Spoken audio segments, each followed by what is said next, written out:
Libertópolis.com y Libertópolis.com. Los mejores programas solo en Libertópolis.com.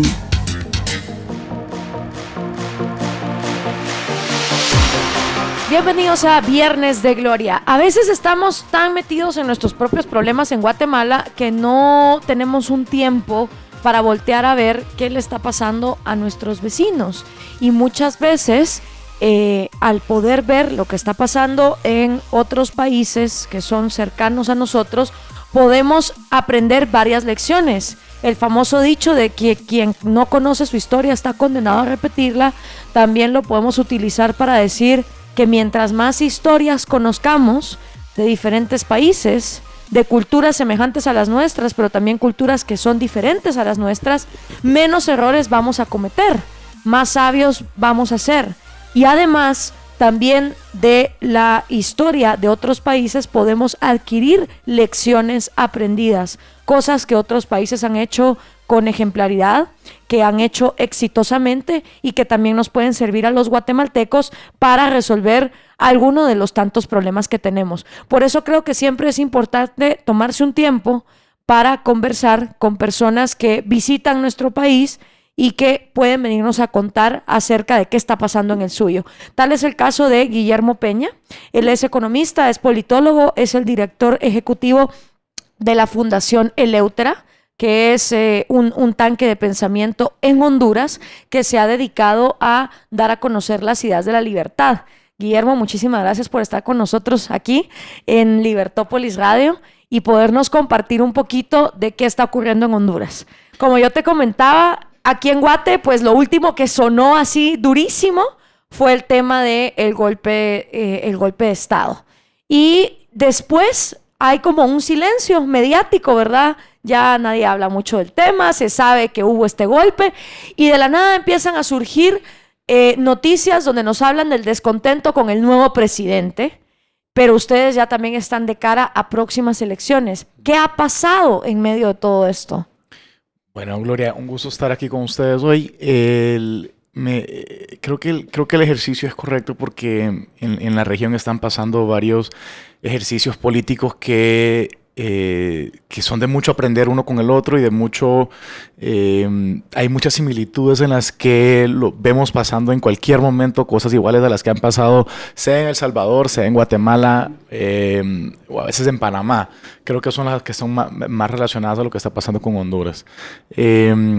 2009 sí vimos el caso famoso que le dio la vuelta al mundo, que dejó un estado bastante débil, bastante de rodillas, sin un reconocimiento internacional de una gran parte del mundo, excluido de organizaciones internacionales, del gran concierto que dicen, que en realidad a veces es un concierto que no es tan bueno ser parte, pero a veces el salirse del concierto también crea una cantidad de problemas que vamos viendo, similar a lo que estamos viendo pasar en Brexit, hoy con el proceso de Brexit, que cómo se sale uno de esos sistemas crea muchas incertidumbres y uno no sabe para dónde van.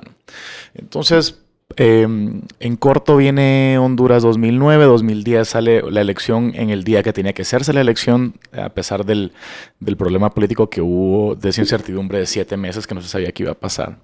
Viene la elección, la gana el presidente Pepe Lobo, del Partido Nacional, se hace cambio de gobierno,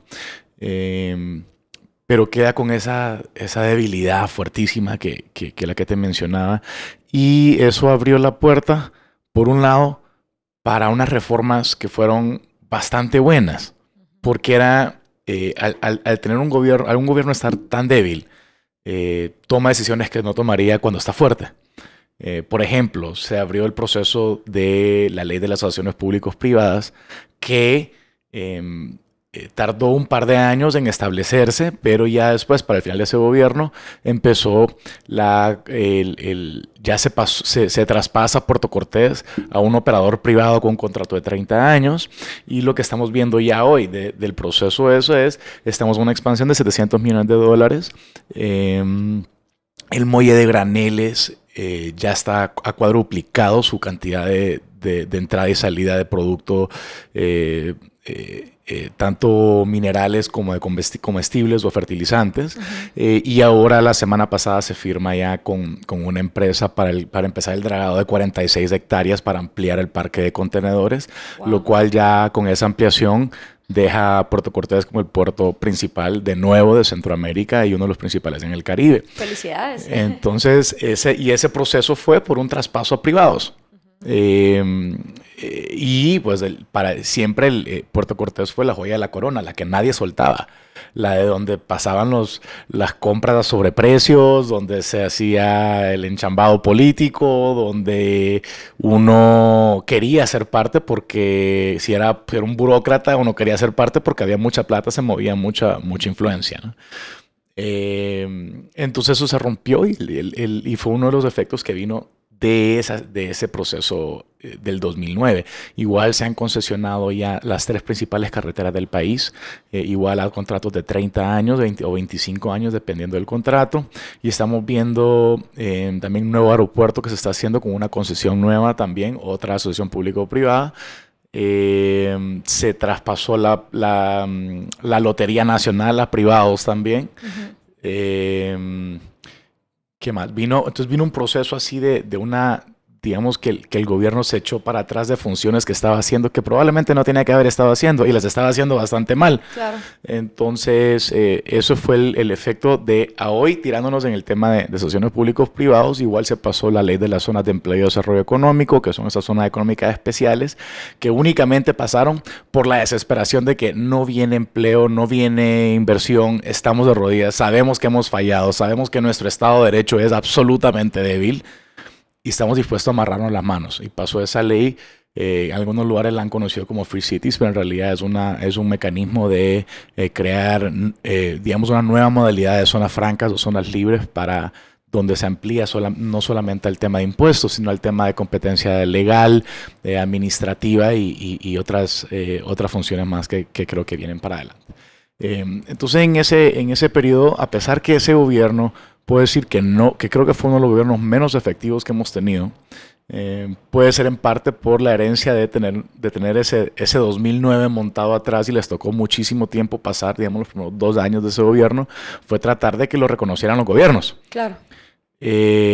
Y llegaba al punto bastante ridículo, digamos, hablando en estos días que el tema de América Latina es el tema de Odebrecht, el de la constructora brasileña. Sí. En el gobierno anterior Odebrecht había llegado para construir 2 represas afuera de San Pedro Sula. El contrato no arranca, pero sí fue un tema de negociación cuando se quería que se reconociera Brasil, que Brasil reconociera Honduras. Claro. Y no está sobre la mesa, no está escrito, se dice que es medio rumor, pero en el tema de las pláticas con diplomáticos que han estado ahí, te dicen que el tema de parte del reconocimiento del gobierno de Brasil para Honduras en ese momento fue que se respetaran los contratos de Odebrecht, que son cosas absolutamente absurdas que estaban metidas en un tema absolutamente político interno, ¿no? Entonces tocó aprender mucho de ese proceso, se abrió para muchas reformas de mercado, se hizo las primeras emisiones en ese gobierno, al final se hizo la primera emisión de bonos soberanos, en el cual se colocaron como $700 millones, a una tasa del 11,5%, y hace un par de semanas el gobierno vuelve a colocar bonos soberanos a una tasa de 6,25%, que dice que la estabilidad, por lo menos económica, la estabilidad fiscal del gobierno mismo ya está muchísimo mejor de donde estábamos en el 2009. Vamos a ir a una pausa y cuando regresemos quiero preguntarle a Guillermo, porque creo que entre todas las cosas que nos has dicho resuena bastante con Guatemala, la incompetencia que vemos en nuestro propio gobierno para, por ejemplo, tener carreteras dignas. Es realmente vergonzoso cómo están los tramos de Cocales, los tramos que digamos conectan nuestros puertos, algunos tramos que obviamente están hechos pedazos, entonces no se puede hablar, digamos, ni de turismo sostenible, ni de clústeres de industria en territorios como las Verapaces, en Guatemala, porque precisamente las carreteras están hechas pedazos pero al mismo tiempo hay muchos guatemaltecos que se rehúsan a pensar que Dios guarde de concesionarle eso a los privados, ¿verdad? Que es trabajo del gobierno, no digamos otras cosas donde seguimos igual de incompetentes como salud y educación. Entonces vamos a hablar un poco de cómo los hondureños tomaron estos cambios. Volvemos con más en Viernes de Gloria.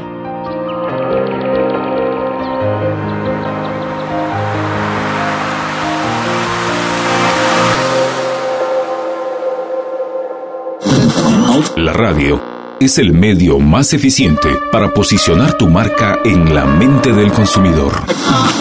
La radio me llega. Libertopolis.com.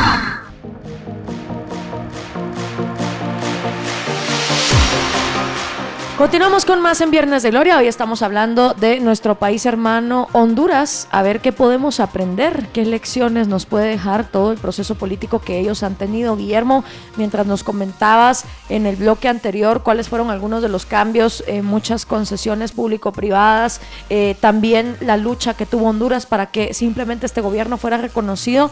Hay muchas cosas que se me hacen símiles al año tumultuoso que pasamos aquí en Guate en el 2015, donde realmente, pues sí, o sea, se depusieron ciertas cabezas, pero así de reformas al sistema no hemos tenido muchas. No hemos visto un Jimmy Morales haciendo, por ejemplo, concesiones público-privadas para las carreteras, no lo hemos visto tampoco desvinculándose o pronunciándose. Por ejemplo, ahorita hay una crisis con 2 hidroeléctricas, porque hay muchos grupos ONGeros que financiados por ciertos europeos, a veces hasta noruegos, que encima Noruega es un país que es ejemplar en sus hidroeléctricas, pero aquí le viene a pagar a ciertos ONGeros para que se opongan a esto, y no vemos, digamos, un presidente que diga, bueno, sí, a ver, esto va a traer progreso, esto va a traer desarrollo, vamos a hacer estos cambios. No lo hemos visto en Guatemala, y en Honduras aparentemente con todo lo bueno y lo malo, pero sí lograron ciertas concesiones que se están volviendo en resultados tangibles, como el hecho de que va a haber esta ampliación del puerto, etcétera. Pero ¿cómo lo reciben los hondureños? Porque una cosa es progreso económico, otra cosa es percepción de la ciudadanía. Y muchas veces los ciudadanos, cuando son tiempos de amarrarse el cinturón y tener que apretar para ver beneficios a largo plazo, en el imaginario colectivo queda la idea de que este gobierno no funcionó y está poniendo las cosas peor. Pues mira, el proceso definitivamente que no es sencillo, y es difícil darle vuelta a esa percepción pública, porque hasta nos ha pasado en el mismo sector privado. Yo estoy en varias gremiales del sector privado, y siempre está quejándose de algún servicio público, de que debemos de buscar concesionarlo y que hagámoslo una APP, y de repente se hace la APP. Y se empiezan a enojar con la empresa que ganó. Y entonces dice uno, pero si el mismo sector privado, son empresas privadas que ganaron. No deberíamos de, más bien, en vez de ponernos a pelear con esa empresa que ganó, debemos acercarnos como gremio y utilizarlo. Y eso sí es un tema que hemos discutido en la Asociación de Industriales, en la ANDI, y que pasó también muy reciente con otra APP que se transfirió el mantenimiento de las líneas eléctricas, de la parte de distribución, a una empresa con un contrato de 7 años, a una empresa colombiana, es de energía de Medellín. Y hubo mucha resistencia. O sea, nosotros pasamos peleando con la Empresa Nacional de Energía Eléctrica, que ya todavía es estatal. Ustedes salieron de ese problema hace un buen rato. Altamente ineficiente y con pérdidas en el sistema de 32%. Que cada punto se aproxima más o menos a $1 millón mensuales de pérdida. Y estaba hace un par de años en $450 millones de pérdida la Empresa Nacional de Energía Eléctrica, con un monopolio, con un mercado cautivo y listo, y siempre pidiendo más. Entonces, bastante ridículo. Se hizo el cambio y las empresas primero se empezaron a enojar con la concesionaria. Después el público empezó a enojarse con la concesionaria. La concesionaria no cobra, no cambia tasas, no aumenta tasas, no tiene la capacidad en su contrato. Lo único que hace es dar el servicio de mantenimiento y tiene obligación de reducir las pérdidas. Entonces la gente cambia su foco y dice, ahora hay que pegarle a la privada. Que también es un relajo, dice uno. Entonces toca un proceso, y con ellos nos reunimos y les dijimos, ustedes tienen que hacer más tema público, más alcance. Y de las cuentas que yo sigo como mis favoritas en Twitter, es la cuenta de la empresa de energía de la EH, esta empresa concesionaria de Honduras, que ahora me está diciendo, ¿En qué parte del país hubo un accidente que botó un palo, se cayó la energía? ¿Dónde van a hacer los mantenimientos diarios? ¿Cuánto va a tardar el mantenimiento? Sí. ¿Dónde están cortando ramas de árbol porque está botando carga?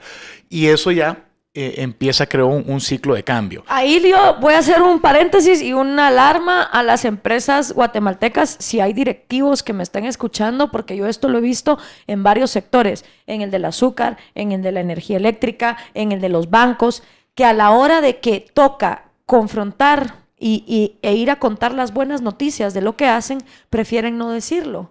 Y muchas veces las empresas hacen cosas muy positivas, tanto en su parte de responsabilidad social empresarial como en hacer estos servicios, y no lo cuentan. Y entonces en los medios de comunicación la única parte que se escucha es la parte de la crítica, la parte de las personas que también están pagadas para vivir del conflicto. Y por no querer entrar a esa confrontación o por no querer decir las cosas positivas que se hacen en el imaginario público, pues la gente tampoco tiene la obligación de por qué saberlo, ¿va? Cómo funcionan las cosas. Sí, y eso crea, hay bastante que hacer porque, bueno, nosotros todavía podemos decir que todavía estamos como país bastante nuevos en el proceso de sistemas de concesiones. Eso creo que sí lleva una maduración como a los 10 años.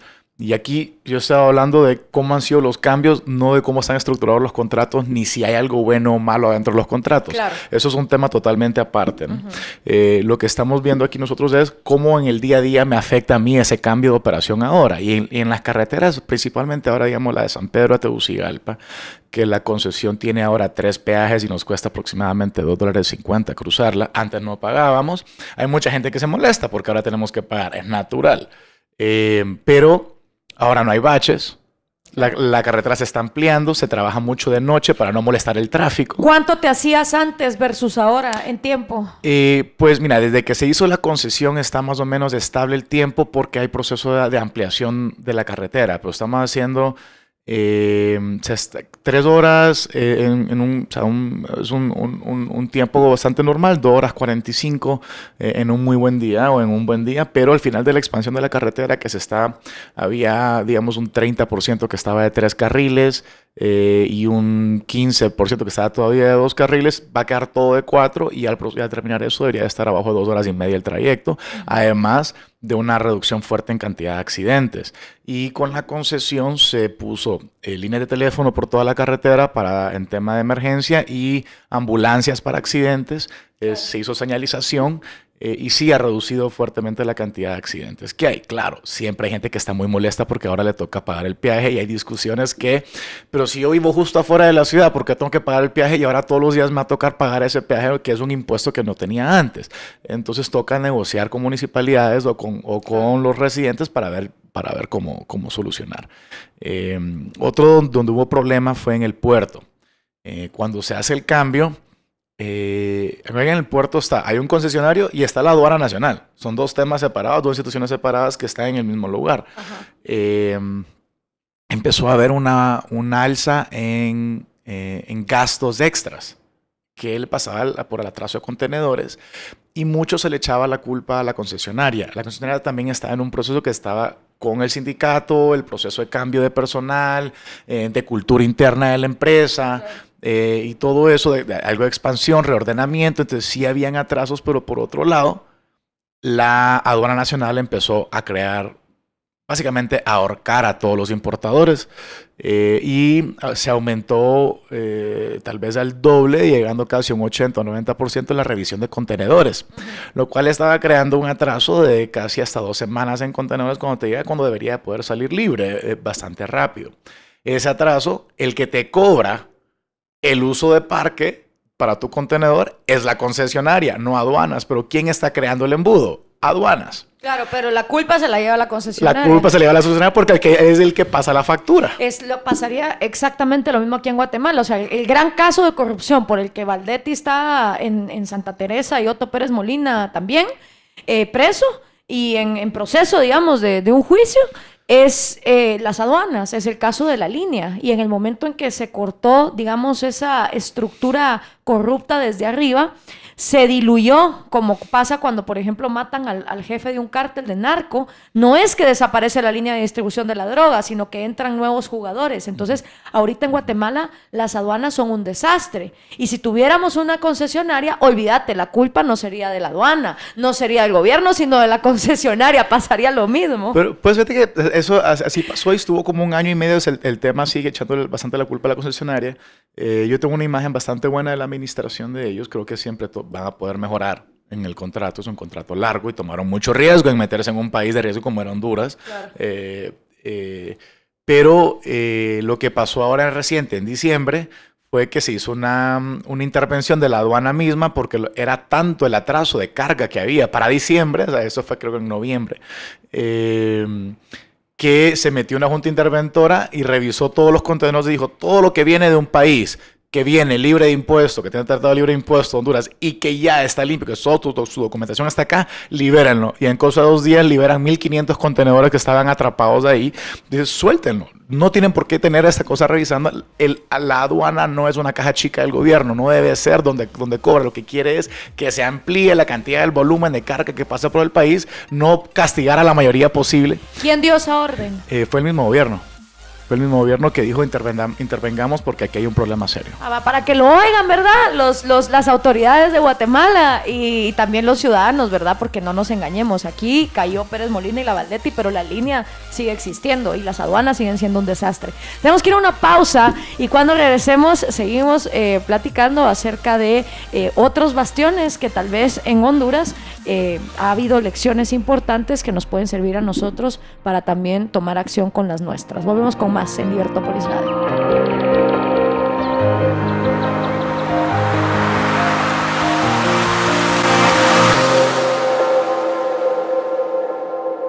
Contravía PM. Muy buena tarde para ustedes, qué bueno saber que están en sintonía. Bienvenidos a Contravía por la tarde de este jueves.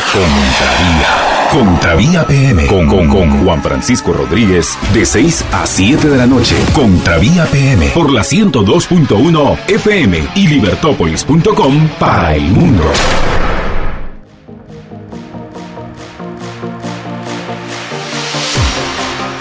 Continuamos con más en Viernes de Gloria. Hoy estamos hablando con el director ejecutivo de la Fundación Eleuthera de Honduras, platicando un poco acerca de los cambios que ha tenido recientemente. Guillermo, hemos hablado mucho del tema de infraestructura, telecomunicaciones, energía, caminos, percepción ciudadana respecto de estos temas, aduanas, puertos, ampliaciones, concesiones público-privadas. ¿Qué tal educación, salud y seguridad? Que obviamente son 3 bastiones que las maras, por ejemplo, es un problema que tenemos en común, hondureños, salvadoreños y guatemaltecos. El tema de que la cobertura educacional no sea completa y que también la poca preparación de los maestros tenga también a los niños no recibiendo los contenidos que los puedan volver una fuerza laboral eficiente para el siglo XXI, y ni hablemos también de los problemas en salud. ¿Qué ha pasado recientemente en Honduras con estos temas que son obviamente importantes, verdad? Bueno, ahí hubo una victoria, creo, muy grande. Fue la victoria más grande del gobierno anterior, no este actual. Fue la reforma total, diría yo, de la ley fundamental de educación. Se hizo la primera reforma en 50 años de educación, en la cual entra a profesionalizar la educación, como liberales o como pues, que estamos viendo la educación hacia adelante. Tenemos que ver educación con sistemas dinámicos, más abiertos, romper el aula, tirar al individuo, no matar la creatividad. En esa ley se logró que se legalizara el uso de la educación en casa, de la educación de uso curricular no estatal, en la cual ya vamos a ver más escuelas experimentales saliendo y ya empezamos a verlas en Honduras. Y todavía obviamente no hay graduados de esas escuelas, pero el proceso viene y hay escuelas establecidas que están ahora reformándose para adaptarse a estas nuevas modalidades. Y ustedes no tenían un sindicato, porque aquí tenemos un sindicato que es nefasto, con un tipo que, o sea, te paraliza el país entero. El Magisterio de Educación, o las organizaciones magisteriales de ellas han sido tradicionalmente el punto de caos y que ponen y votaban ministros de educación. Ajá, igual acá. Todos los años y por digamos, los 10 años antes de los últimos 3, había un promedio de 120 a 130 días de clase en el sector público cuando tenía por ley que dar 200. Ajá. Igual aquí. Y después de esa reforma de ley, en los últimos 3 años, se ha pasado los 200 días de clases. No ha habido una huelga de más de un día.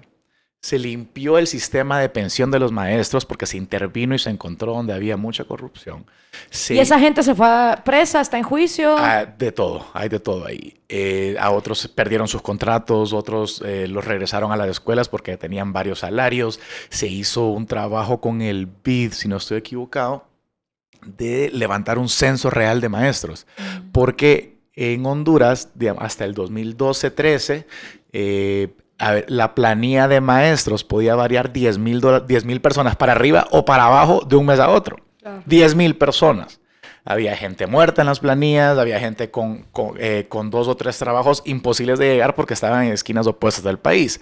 Entonces se hizo esa limpieza y también, eso fue muy importante, se quitó, el gobierno le hacía la deducción a los maestros públicos en la planilla directamente y se la depositaba a los colegios magisteriales. Ajá. El gobierno dejó de hacer eso. Y entonces mucho docente que no estaba de acuerdo con el comportamiento de su colegio magisterial simplemente dejó de aportar. Y se empezó a secar la plata. Y al secar la plata no podían mantener a la gente en las calles. Oyeron, aquí en Guate, para que vean que simplemente es de tener los pantalones de tomar las decisiones correctas, porque aquí se dice, no, es que Joviel Acevedo es como el sindigarca más reconocido, ¿verdad? Desde el 98. Y lo peor es que estés afiliado al sindicato o no, por ley el sindicato te representa. Entonces, si el tipo sale a paralizar el país, aunque vos no seas parte del sindicato, ahí estás representado supuestamente. Eso es lo que pasaba. Pero aquí en Guatemala es de no, porque no se puede, porque imagínate, porque esa gente es... O sea, poniendo un montón de excusas, y al yo escuchar el ejemplo de Honduras es que me queda claro que simplemente es de tomar la decisión, pues. En el tema de educación ese fue y ha sido probablemente... Le trajo un nivel de gobernabilidad altísimo, o le agregó mucha gobernabilidad al sistema. Ya no estamos con esa incertidumbre de calles paradas. Y más bien ahora es... La gran lucha es cómo levantar el nivel. Claro. Y esa es la lucha que viene, pues una lucha larga, ¿no? Frente al sector público.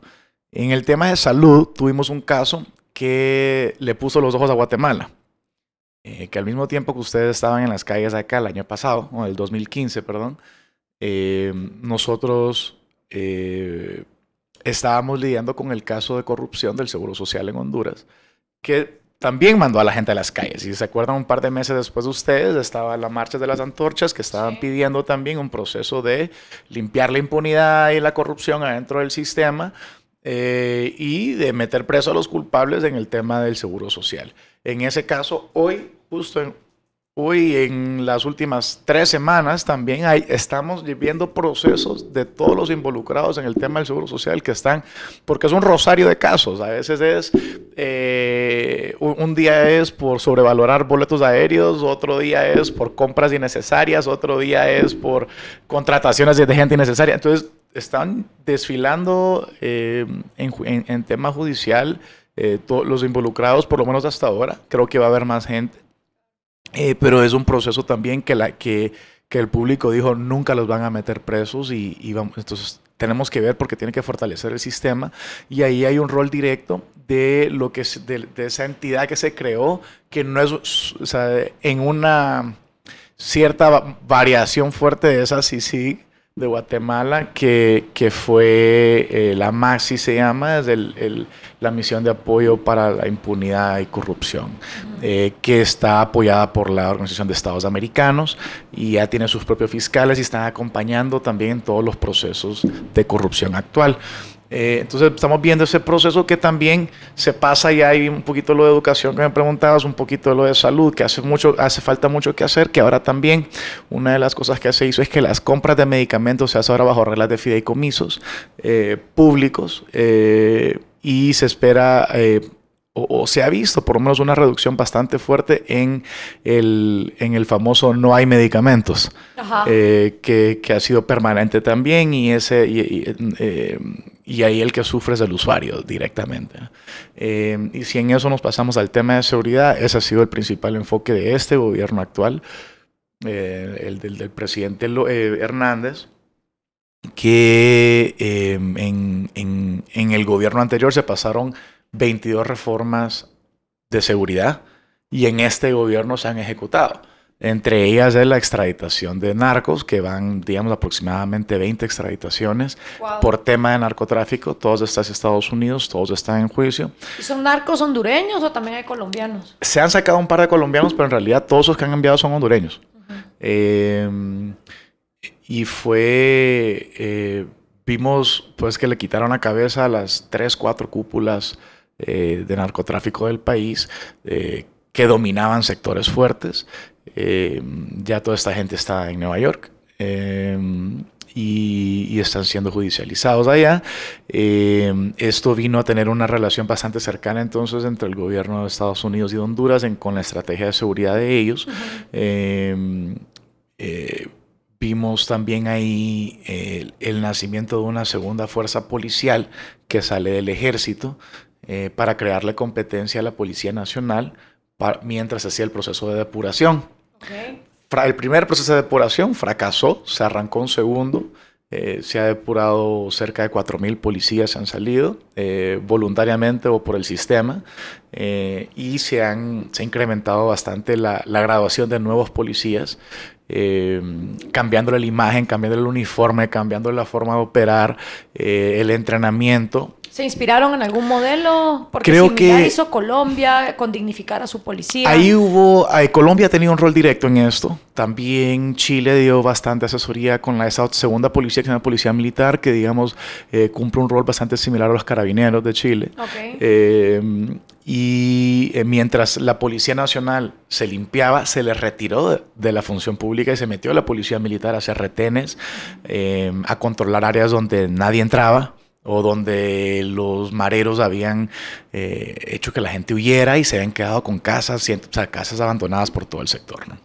En eso hemos visto, creo que es en el último año y medio o algo así, casi 700 personas arrestadas por extorsión, mareros. Wow. Se ha ampliado a cárceles de alta seguridad. Algunas dudas ahí de cómo está funcionando eso todavía.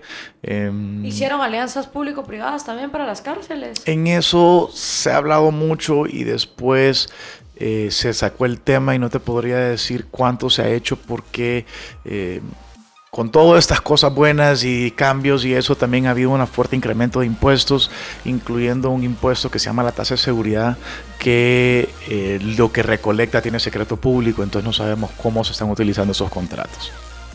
Tenemos que ir a una pausa y cuando regresemos, dentro de todos estos cambios se viene una nueva elección electoral para Honduras. Y también vamos a hablar un poco de cuál es la función de Eleuthera, la fundación que preside Guillermo, dentro de estos cambios que está viviendo nuestro país hermano. Volvemos con más en Viernes de Gloria.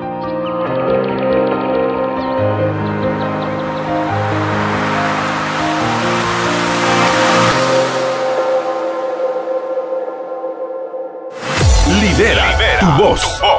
Entra al mundo de la libertad. Ahora, con tu propia voz. Mensajes de voz. Mensajes de voz por WhatsApp.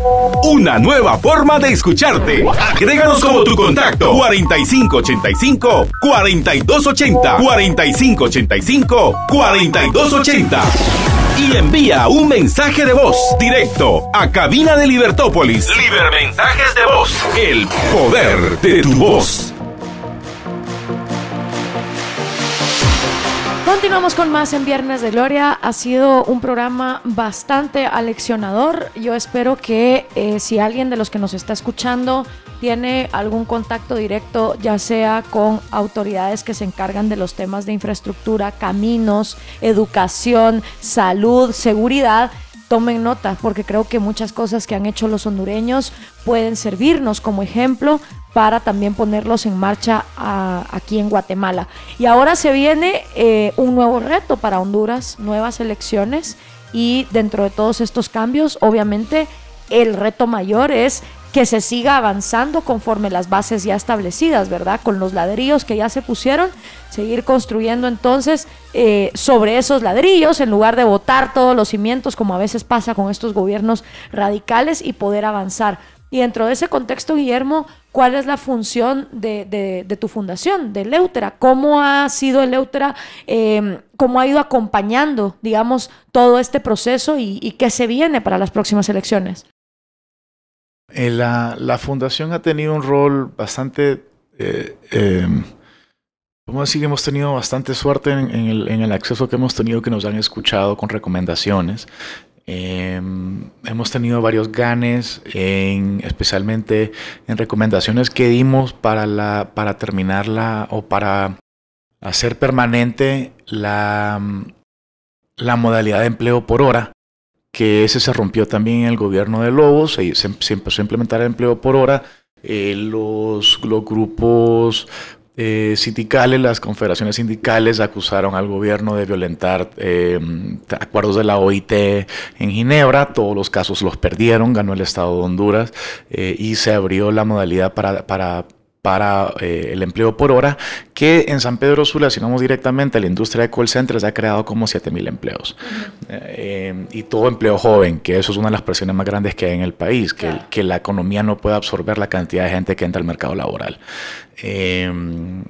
También tuvimos un papel en la reforma de la ley de energía. No se ha terminado de implementar como queríamos, pero ya nos abre el sector, y en realidad ahí puedo decir de nuevo que una de las grandes influencias fue ver cómo lo habían establecido el mercado energético de Guatemala ya hace varios años, y que vemos hoy el efecto que tienen, que Guatemala es un neto productor de energía en Centroamérica. Y si no es porque el sistema interconectado de Honduras no aguanta más de 300 megas, probablemente estaríamos comprándole mucha más energía a Guatemala. Lamentablemente, el sector interno tampoco tiene mucho interés que se amplíe las líneas de interconexión, porque pierden parte de su mercado. Pero nosotros podemos tener muchísima mayor cantidad de energía a mejor precio de la que tenemos actualmente de energía de Guatemala. En otros sectores que hemos trabajado el año pasado, estuvimos casi todo el año trabajando en las reformas del Código Tributario, que no eran reformas de impuestos, sino en reformas de cómo se recolectan impuestos y de cómo puede un contribuyente defenderse ante el Estado cuando lo acusan o lo castigan. Entonces ahí tuvimos varios papeles que jugamos, y creo que salió bastante bien. Y otra, creo la que está teniendo bastante éxito actual y ya está ejecutable, se llama Mi Empresa en Línea.hn, que ahora podemos crear sociedades en el mismo día, sociedades anónimas y sociedades de responsabilidad limitada a un costo aproximado de $40, que nos bajó de como $700 a $1,000, sin notario, sin abogado, se hace en línea y el mismo día uno va a firmar y ya sale con su sociedad creada. Wow. Ese ha sido un exitazo. Ya tenemos comprobado que los bancos le reconocen a uno el nuevo mecanismo. Yo tengo una sociedad pequeña, hicimos el proceso, si lo tenemos que conocer, conozcámoslo directamente nosotros, creamos sociedades. Ahora se pueden sociedades de responsabilidad limitada unipersonal, que eso no se podía hacer antes, y también sin capital. Entonces no tengo que declarar nada de capital al arranque de mi sociedad. La barrera para entrar al mercado formal en eso se reduce drásticamente, y no para esta edición del Doing Business del Banco Mundial, pero para el próximo deberíamos de ver un salto gigante de Honduras en esos indicadores. Ya pasando al tema de la elección, que es el tema que nos viene, tenemos elección internas en marzo y después generales en noviembre. El gran cambio que hay en esta elección es que en Honduras no se ha visto un proceso de reelección en muchas generaciones. Entonces, el gobierno actual o el presidente actual ya está inscrito para reelección. Eso ha creado una incomodidad de la oposición, obviamente, porque no hemos visto a alguien de adentro de casa presidencial lanzándose para una reelección, y claro, los fondos que pueden venir de ahí. Mi posición personal siempre fue que la reelección debería existir en Honduras, porque eso fue el problema del 2009, fue por esa misma prohibición. La prohibición de la reelección en Honduras creó, podemos decir, un mercado negro adentro de la política, o presiones de las típicas del mercado negro, así como el tema de las drogas, o de la prohibición de las drogas, o de la prohibición de importación de ciertos productos crea mercados negros. Una prohibición de reelección adentro creó ese mismo comportamiento dentro del sistema político. Y claro, o sea, si no me puedo elegir yo, pues busco quién va a ser mi títere, pero la cosa es la continuidad de una manera ilegal, digamos. Eso, o siempre hay alguien que va a decir, pero yo quiero probar a reelegirme. Claro. Entonces creaba ese, pero yo estoy haciendo las cosas bien. Yo sé que si yo me reelijo, yo termino de hacer las implementaciones que no puedo hacer porque se me acaba el tiempo, porque 4 años es muy corto, pienso. Claro. Entonces se hizo un proceso. Esta vez la Corte Suprema dijo que sí se podía hacer. El tribunal lo inscribió y ahora vamos a ver en marzo qué va a pasar en ese proceso inicial de las internas. Adentro de su partido no va a tener competencia porque va como candidato único, a pesar que hay varios movimientos dentro de su partido. Y en las generales donde vamos a ver la presión real. Ahora ahí viene otro tema en el que nos vemos hacia la historia reciente de Guatemala, qué es lo que estaba pasando acá, qué fue el rol externo de la comunidad internacional, y tratar de, y decimos que ¿será que se calienta tanto el país en el proceso electoral que vemos gente de nuevo salirse a las calles? ¿Será que la comunidad internacional, a pesar que decir, bueno, sí hay reelección, pero puede meter presión para que no se reelija? Son cosas que no sabemos, son cosas que vimos lo que pasó acá, podemos estudiar lo que pasó acá, pero no quiere decir que se va a replicar allá tampoco, ¿no? Por otro lado, vemos a Nicaragua, vemos el proceso que pasó reciente en Nicaragua, donde obviamente ahí no es lo que va a pasar, porque ahí se eliminó la oposición legalmente y se reeligió directo, claro, el presidente Ortega. Pero está muy difícil de ver qué es lo que va a pasar si el señor Hernández se reelige. Deberíamos de ver una continuación en ciertos de sus proyectos que todavía no se han terminado de implementar o están en proceso de implementación, pero hay una oposición fuerte y estamos ya empezando a ver alianzas de los partidos de oposición para salir con candidato único, porque no tenemos segunda vuelta, que es otro tema, claro, que complica. Entonces, pues tenemos un buen poco de incertidumbre para este año. Por lo menos de estabilidad económica tenemos algo, aunque no estamos creciendo mucho, pero no esperamos una caída fuerte tampoco. Pero sí va a estar difícil que inversión en este año caiga con tanta incertidumbre que tenemos en el camino.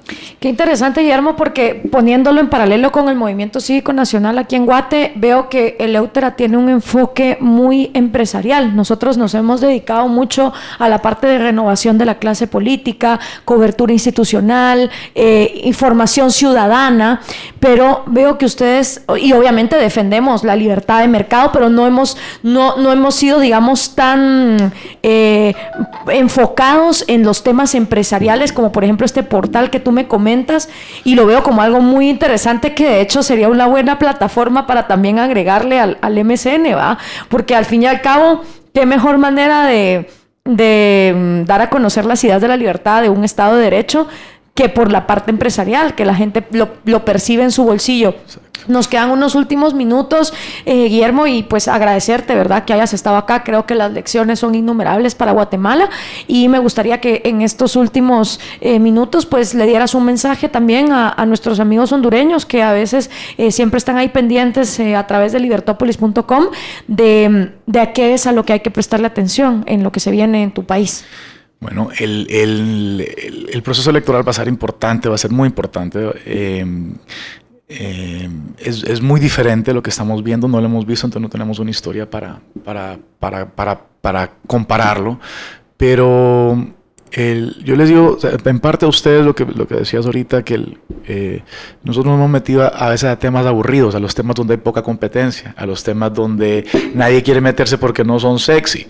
Pues la política es sexy, meterse a temas de sociedad anónimas no es muy sexy, pero a veces es más exitoso meterse a esos temas porque hay poca gente bloqueándote. Claro. Aparte de los notarios en este caso. Pero nosotros hemos aprendido muchísimo de Guatemala. Creo que el caso lo hemos venido siguiendo. Espero que las reformas sigan acá y que la presión pública que sí se sabe que el guatemalteco puede hacer, la lleven a cabo para esas reformas que necesitan para mejorar la economía, fortalecerla todavía más, formalizar la economía. Viene un proceso interesantísimo en Guatemala que deberíamos de seguirlo nosotros, que es la apertura de la frontera entre Honduras y Guatemala, la unión aduanera, que eso también va a venir a poner en competir a nuestros puertos, a nuestras carreteras, a nuestros transportistas, a nuestros industriales. Y es eso de un día al otro, el mercado de Guatemala son 14 millones de personas más o menos, ¿no? Sí. Pues ahora van a tener 8 millones más de clientes y nosotros tenemos 14 millones de personas más, teníamos 8 millones. Entonces, esa apertura aduanera va a ser, aparte del tema que los dos países hemos estado tratando de arreglar nuestras aduanas, va a ser muy interesante que lo sigamos hacia adelante. Muchísimas gracias, Guillermo Peña, de la Fundación Eleuthera. Síganlos en las redes sociales y pregúntenle ahí cualquier cosa que les haya quedado como duda. Yo con este programa pues espero haber podido al menos profundizar un poco, porque siempre me andan preguntando los hondureños, ¿cuándo vas a hacer un programa sobre los temas de Honduras? Y qué mejor que haber tenido aquí a Guillermo en Guatemala. Espero que te hayan tratado muy bien aquí en nuestro país y pues a todos ustedes siempre pendientes. Ya saben que este programa se queda disponible en www.libertopolis.com y también en los videos de nuestro Facebook en Libertópolis, si lo quieren volver a escuchar en cualquier momento o compartirlo, ahí lo tienen. Tengan un fin de semana espectacular. Hasta la próxima.